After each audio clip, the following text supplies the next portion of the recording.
अन्नपूर्णा किचनमध्ये तुमचे खूप खूप स्वागत। उन्हाळा चालू झालेला आहे आणि आपल्याला थंडगार काहीतरी हवं असतं आणि या ठिकाणी नाचणी हे अतिशय थंडगार आणि पौष्टिक असं एक सत्व आहे। यापासून आज आपण नाचणीच्या पिठापासून सगळ्यांना आवडणारी अशी थालीपीठं करणार आहोत। तर त्यासाठी लागणार आहे 2 वाट्या पीठ घेतलेलं आहे। काकडी, गाजर, कांदा, स्वीटकॉर्न, तीळ, धनजिरं पावडर, त्यानंतर या ठिकाणी ओवा आणि चवीनुसार मीठ। तर येथे लसूण आणि मिरची या ठिकाणी आपण बारीक करून घेतलेली आहे। येथे गॅसवर मी कढई ठेवलेली आहे। कढई गरम झाल्यानंतर त्यामध्ये मी 1 पळी तेल घालत आहे। त्यानंतर या तेलामध्ये मी हे जे मिरची आणि लसणाचं वाटण करून घेतलेलं आहे ती याच्यामध्ये घालत आहे आणि याला तेलात भाजून घेत आहे। त्याच्यानंतर मी याच्यामध्ये धने जिरे पावडर घालत आहे।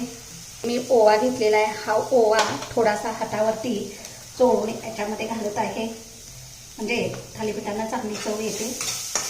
त्यानंतर या ठिकाणी मी हे तीळही या तेलातच घालत आहे म्हणजे सगळीकडे लागले जातात पांढरे तीळ। या वाटीने मी 2 वाट्या पीठ घेतलेलं आहे। तर याच वाटीने मी पावणे 2 वाट्या म्हणजे 2 वाट्याला थोडंसं कमी या ठिकाणी पाणी घालत आहे आणि या पाण्याला चांगली उकळी काढून घेत आहे।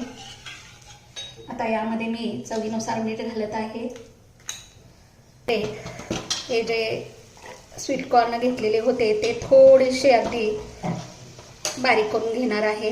त्या ठिकाणी हे स्वीटकॉर्न टोटली बारीक करून घेणार आहे, बघू शकता तुम्ही। आता इथे आपल्या पाण्याला उकळी आलेली आहे। गॅसची फ्लेम बारीक करायची आहे आणि याच्यामध्ये हे जे नाचणीचं पीठ आहे ते या ठिकाणी वैरून घ्यायचं आहे। याची उकळ काढून घ्यायची आपल्याला।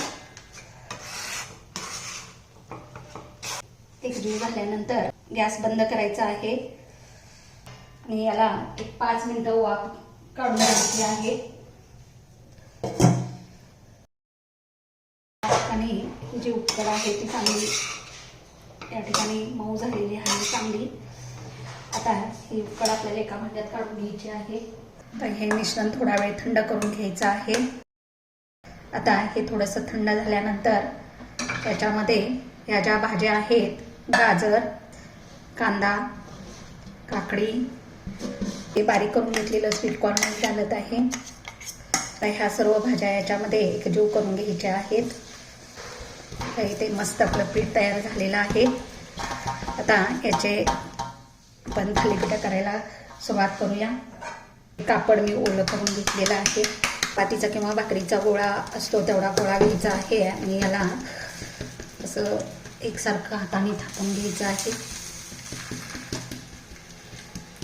लाटणीने लाटायचं असेल तर या ठिकाणी असं पाठीमागं ओढून घ्यायचं आहे, पुढे ढकलायचं नाही पाणी लावून लाटण्याला, म्हणजे सगळ्या बाजूनी एकसारखं पातळ होतं।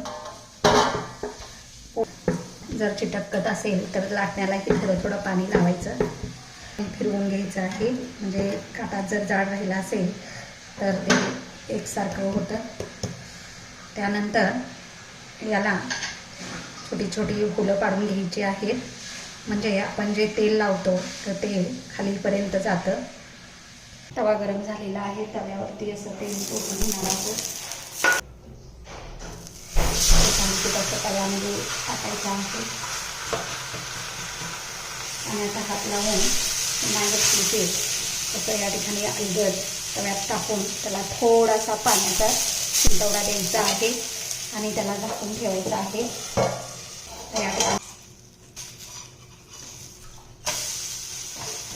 इथे आपलं छान असं थालीपीठ भाजून तयार झालेलं आहे। इथे मस्त आपलं नाचणीचं थालीपीठ अतिशय पौष्टिक असं तयार झालेलं आहे।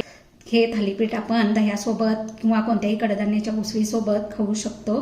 हे बघा किती छान असं झालेलं आहे। तर तुम्ही असं करून पहा आणि मला कमेंटद्वारे सांगा। माझी ही रेसिपी तुम्हाला आवडली असेल तर माझ्या चॅनलला लाईक आणि सबस्क्राईब, कमेंट करायला विसरू नका।